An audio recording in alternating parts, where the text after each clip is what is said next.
We are on. Hey, everybody. This is Mark. Please welcome our dear friend Drew and my brother Andy. What's up? We are a band called New Religion, and we have been taking you on a little trip down memory lane or amnesia lane, revisiting a bunch of our songs and telling stories about how they were written, why they were written, what we were doing while they were written. And we are now at part 4 of 4 for now. Who knows? There could be more, right? Insert ellipse. I'm down. Insert ellipse. Yeah, exactly. So, so the song that we are ending with, it's kind of funny because the song that we're ending with is, in a way, one of the songs that we started with. I think it was always a favorite of ours, and we couldn't really put a finger on exactly why, but it was one that we all felt comfortable with when people would listen to our music or when we were playing shows or whatever. You're like, you would get to this song, You Don't See, and there was a sense of weight that would come off your shoulders. Not bravado, but a sense of like, I feel good enough about this song that I'm going to be really comfortable and just enjoy the next 4.5 minutes. Is that the way it was for you guys? Oh, it's the dancing song of the show. You see, after Walls and Winds and the I Want to Hang Myself kind of song, we put some joy in the room, and people would come up and just do that lovely dance they did in Danville. Yeah. I think that's called the Elaine. Is that it? I don't know. It's good. That works. But it definitely was a song that brought influences from each of us into, we all contribute. I mean, we contributed to everything, but some was more heavily you or me or whomever. And, but it was a nice meld of different genres together. And I still like it. My kids like it now. So I moved to Southern California and I went to a music school down there. And one of the services that they would provide is songwriting classes. That was interesting because they were usually run by somebody, some A&R exec, some VP at one of the major labels. And they had, I'm trying to be generous, but I'd say they had a very narrow view of how to write a good song, not a popular song. Let's all remember that Mechanical Bulls were very popular for a while. It doesn't mean it was a good idea. But to write a good song, and I remember there was a guy and a girl giving a lecture to us, and she kept going on about how everything that Steve Perry does is perfect, and she's got this little laundry list of things that she doesn't enjoy. As a matter of fact, if you send her a tape that has any of these things and she hears them, she will just throw it out. As a matter of fact, one of the things she really hates is when people misuse the English language. You know, like Stevie Wonder did in I Wish, looking back on when I was a nappy-headed little boy, that's grammatically not really accurate.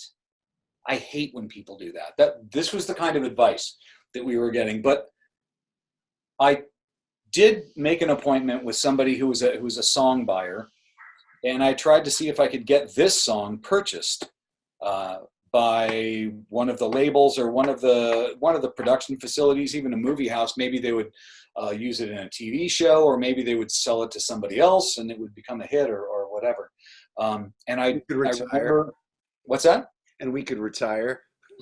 Yeah, that was always the goal, right? The goal from the beginning was to retire. But so I made this appointment with this guy, and we sat in this room, and he listened to the intro and the first verse and the first chorus, and then he reached over and shut off the cassette machine because it was the 90s. It was a cassette, and he said, "So is that the whole song?" I said, "I mean, for the most part, there's a breakdown, there's a little instrumental." He goes, "Yeah, that chorus doesn't really work for me. It doesn't say anything. You just have this one sentence that you just kind of repeat, and that's just not going to work. You can't write a hit song with that. So thanks for your time, and I'm going to go." And I said, "You know what, sir? You go. Don't stand don't stand so close to me. You know what? You're right. One single sentence Never could happened. not possibly be a hit song. Nah, Nah. never happened. Yeah. Now, does that toughen you up, or do you? Yeah, well, so, and we've talked in some of the other episodes about what our influences were and kind of where we came from. So Drew had this great pedigree in the Beatles. And if you want to talk about a group of folks that just kind of said, oh, what's everybody else doing? We're going to go over here and go very different and very experimental and stuff. I think that's great. But there was definitely a combination between sitting in that songwriting seminar and listening to the girl tell me how I just realized I can pick up the moon. Hold on. There. Excellent. Yeah. ADD is a beautiful gift. But between the girl telling us how to write a song and how to not write a song and all the rest of that kind of stuff, and then this other guy telling me that this song was stupid and that you can't sell a song because you can't have a single line in the chorus, I just realized, you know what? You guys go that way. I'm going to go this way. Mm-hmm. You go your way. I'll go my way. How did we not bring up the producers? Oh yeah. Oh wow! That's Right? Yeah. That's right. Yeah, that was just going in. That was just going in Like, right dude. there. Yeah, yeah. So yeah, so that was it for me. I just felt like plus at the same time, I had just gone to see Primus, and Primus already in and of themselves was an unusual kind of a like a big change. But they played this song while the band is getting ready to go on stage, and it was unlike anything I had ever heard. And I went up to the sound guy and I said, "What is this? What are you playing?" And he said, "Oh, this is Ministry." And that for me was like, it's weird. Ministry and Cocteau Twins, very, very different sounds, but what they do have in common is, I don't care. I'm going to do what I want to do. And how do you play it live? Don't know. Don't care. How do you get this on a radio? Don't know. Don't care. I think that's where I felt. I don't know. Where were you ever in that? Create. You're compelled to create, and it's the judgment of whether it's good or not is when you expose it to the world, and that's harsh. The world is harsh on songwriters like crazy. I mean, it's Sure. really this guy you're talking about. Going back to him, Tin Pan Alley. You should be, if you want to be a songwriter, you need to write this. Yeah. Make loads of dough. Or if you want to be creative, I don't know that there is a fence in the backyard of creative. Mm-hmm. You just go, and you have to do it. And that's, I don't know if that applies to us so much because we were crafting songs. We were actively bringing in the producers, or the Smiths in the case of You Don't See, or the Police, obviously, and Sting. These influences again were, there were palettes with which to dip your brush in and see what you could paint in a song. Right. And that's that to me, and that's always been the case. And you mentioned the Beatles. The Beatles were rejected by Dick James music.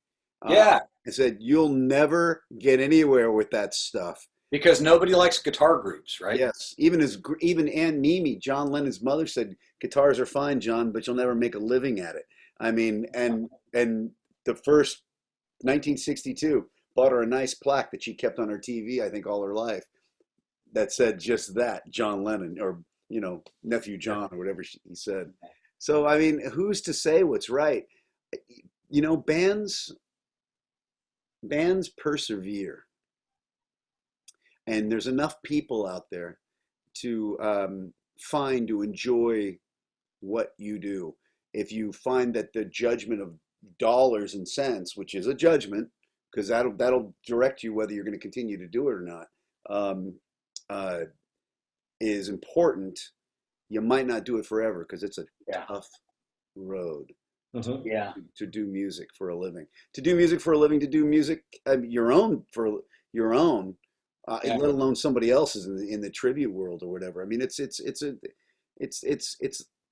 it's not money for nothing.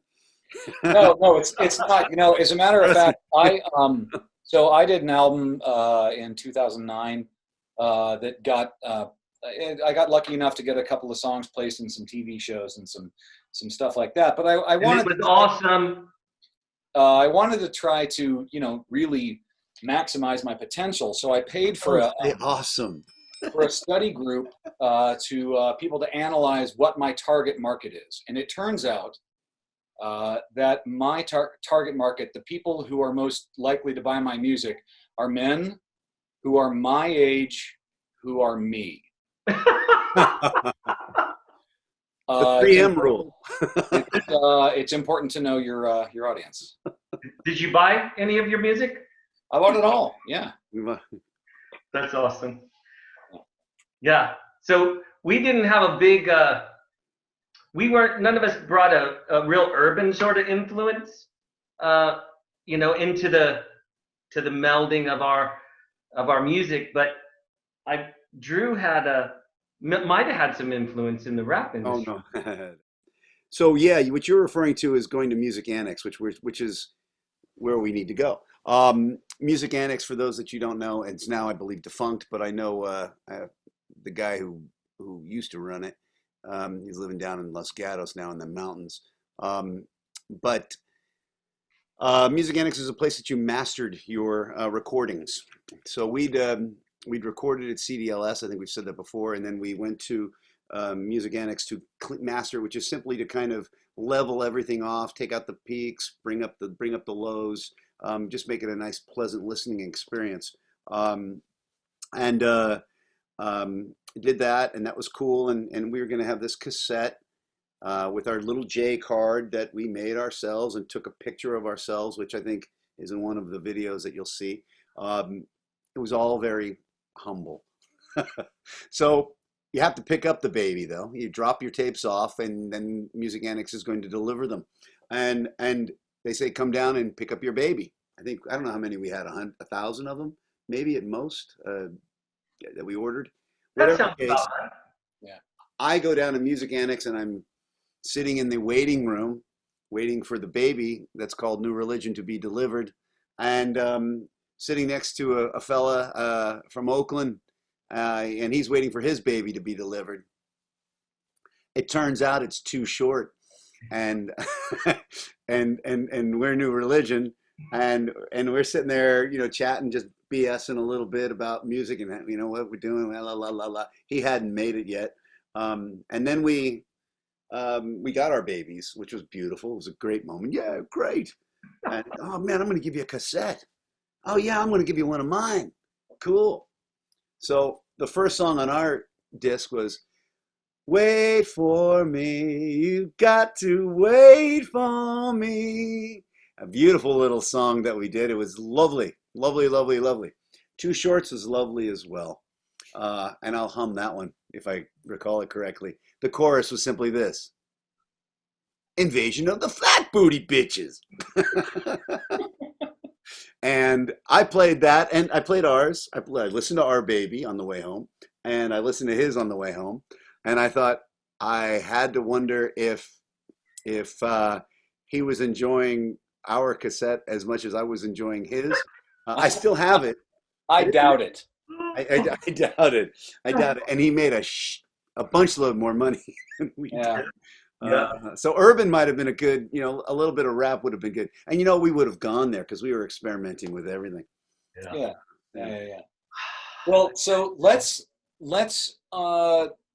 talk about the video we're about to show. This was the song that started this whole idea of why don't we get together now, being a couple of years older, and maybe redo these things and see what they sound like, and see, you know, what a fresh coat of paint, or at least a fresh perspective, might be. And so what we're going to show you right now is the three of us redoing this song. And if we haven't covered it in other videos, what we had to do was, I think I started off with a little metronome so I could hear the rhythm of the song, and I played my guitar part, sent it off to Andy, and Andy would listen to that, played his bass, and send his bass back to me, and I'd mix those together and send that to Drew.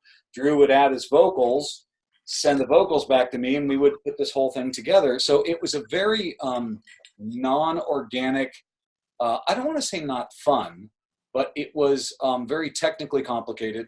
But it came together. Not for you, though. Not for you. Let's credit where credit is due. You are a studio. Look at him. You can see right now, if you're looking at Mark with his bizarre eyes, yeah, how do you do that? You know what? You grow up watching there, and he's brilliant at it, and he knows how to set the stuff up and send all the tapes out or the tracks out to us. I have a nascent kind of blooming home studio that was born only January of this year, and the getting online and doing this thing, I always prefer, and I wish we had that opportunity to have gotten together in a room. Interestingly, the only get together that's occurred that I've gotten together is you and I had a cup of coffee in LA or a few weeks ago or a month ago. I've not seen Andy except here in the Zoom room. But this song is a product of the three of us doing this thing you see here, us three, all in isolation. Mm-hmm. And Mark put it all together, mixed it, mastered it, and we all critiqued it. And he mixed and mastered it again. And we hope that you enjoy it. We did. We do. And this is the 2020 Hindsight remake of one of our favorite songs, "You Don't See."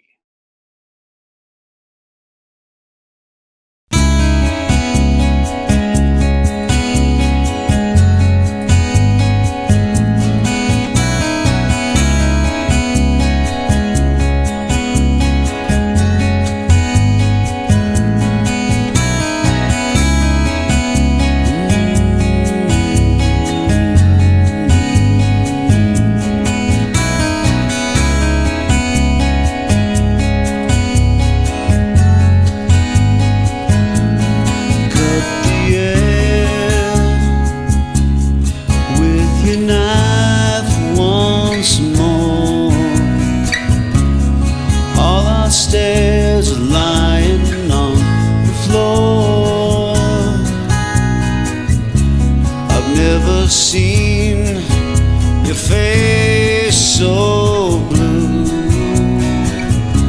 your bladed smile can show through. Does your memory serve you well? Does your memory serve you well?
All right, guys. So I hope you enjoyed that. That was the acoustic version of "You Don't See," one of my favorite songs that we did back then. And Mine too. yeah, for sure. Yeah. Yeah. So, but we've got as life circumstances sort of drew us in different directions, different interests, different places of the world. As we sort of started separating, there were still some pretty neat songs that we wrote. A lot that we wrote together and performed together live, but they never saw the studio, or they saw the studio and they didn't make it on the cassette. And then we still even wrote more after that. And yeah, there's some pretty good stuff out there still. Yeah, no, there definitely is. There's songs like that go way back to the first cassette, like Life 1, Life 2. There's some songs. I mean, one of my favorites is Love Likes Fire. That's something that I heard Drew play. I mean, I think Drew just, that's his song. I mean, it's I don't me with root and octave going around and on the neck there, I think it is. Yeah, but it was cool. I remember hearing you. You know what, man? It was that one. And then we lived, one of the places we lived together, I walked in one time and you were sitting cross-legged with your guitar plugged into your DEP5, and you were just doing this one note, doom, doom, doom, doom, doom, doom, doom. For something about that just made me think, oh my God, that's awesome. And that was This Connection. We did This Connection goes back that far as well? Well, it goes back to the point that I was aware of the song. I don't know that New Religion ever did it. I don't think we ever played that, but yeah, it was anyway. Yeah, that was it. Yeah, that was one of those things. And I remember telling people, I said, the difference between the way Drew writes a song and the way I write a song is that I will overthink it, overbake it, overanalyze it, come back a million times until I'm sure it's exactly what I meant, except that I don't know what I mean. And Drew will pick up a guitar and use 2 notes and do a thing, and I'll walk in and go like, that was so cool. Let him spin many a yarn if you give him enough time. Yeah. Yeah, he's too that was early. That was part of it. Part of it was definitely that we had a bunch of songs that we didn't get to finish, and I'm hoping in the coming months that we can rectify that. But we did get a chance to play together a couple of times, and it came together very kind of organically, kind of naturally. Like, hey, I'm doing a Sunday night thing down at Minar. Yeah. Yes, with our dear friend Rachel. And hey, Drew, if you're free, why don't you come on down? And you could throw that out there a half dozen times, and eventually it'll work. And hey, Andy, why don't you come down? And at one point, the moons aligned, and Andy and Drew and I got to be on stage, and we played some songs there, as is evidenced by this photo here. Look at that. And then we also did something in, was it Crockett? Yep. Yeah. Toots Tavern. Yeah. Toots Tavern. Yeah. We did. Brother Tim. But we never rehearsed, and we never felt like we had to. I'm not sure what that says, but remember those 2-note songs we talked about a few moments ago? Of all the 2-note songs I ever wrote, I never had to rehearse them. I'm pretty sure you can write Bob Dylan after that, and people would believe it. When you play together long enough and you're close enough and you trust each other enough, it just works. And yeah. I gotta throw big props to my brother Mark for, at various points in his music career, which spans nonstop, just like Drew's, nonstop from early 80s through today. And mine was interrupted by whatever shiny thing I saw, children, life. Children, yeah.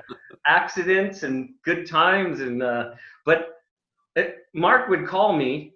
He'd be like, hey, our bass player's sick. do you know any of this music? And I'd be like, no. I'd be like, okay, we'll see you at 9. I'm like, Hold on. Wait, we haven't done this, but we haven't planned on throwing this in, but this is a very funny story. So yeah, I had this band called Death Ride 69, and we were coming up to San Francisco to play, and for some reason the bass player couldn't make it. So I called Andy, I think on a Thursday, and the show was on Saturday. I said, first of all, are you busy Saturday? He said, not necessarily. Good. Hang on. I gotta send you using some sort of like 14.4 baud modem. I have to send you these tracks. And I drug him up on stage and did this, and he did such a good job that I completely hung him out to dry. The first couple of songs, I'm up there doing my thing, and I'm looking over and he's fine, and I'm playing my stuff, and I look over and he's fine, and that's kind of the last I checked. He was fine until we got about 8 songs in, and I remembered like, oh my God, I haven't checked in on my brother, and I looked over and he was like, sure, man, I know all these songs. It always worked, man, and I think I had a 2-foot platinum mohawk that fell in my face, and I couldn't see anything and hear anything, and it never mattered because just like the gig, when we went to Crockett or stumbling into each other at Mean Arms, it just all comes back. You have that in I said this in the first video. You have that remarkable talent of just finding a place in the song, and on drums and on bass, and you always did. I said that early on. You seem to not even have to think about it. If there's a spirit guide for that comes down and gives people music, just do me a favor, FedEx a little bit to me, please, just a tiny bit. But I do. I've always said that about Andy. I've always remembered that. It's like, I've described him as a bit of a music machine, a little bit of a music machine. Yeah. Show him the part you want, or let him come up with it on his own. But once he gets it and it's registered, it's like the most rock solid thing. So anyway, kudos to my little brother. You. What's that? Quite the hippocampus, you. Thank you. Yeah. So this kind of wraps up the presentation part of what we as a band wanted to do. But we do want to tell you that we're going to make all of this music available for purchase and for streaming and all the rest of that kind of stuff. By the time you see this, it should definitely be live. We have a website, which is newreligionband.com. Mm-hmm. And you can go there and you can see the videos, you can see the pictures, you can listen to the music, you can actually find links where you can stream and purchase and own the music, and maybe support our endeavors to try to continue to bring you more music in the future. This is Project Hindsight 2020, Renew Religion. We are in it to enjoy it again when possible. And make some music at the very least, with any kind of luck. Live performance, but only if we can find a drummer. Sayonara.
'cause you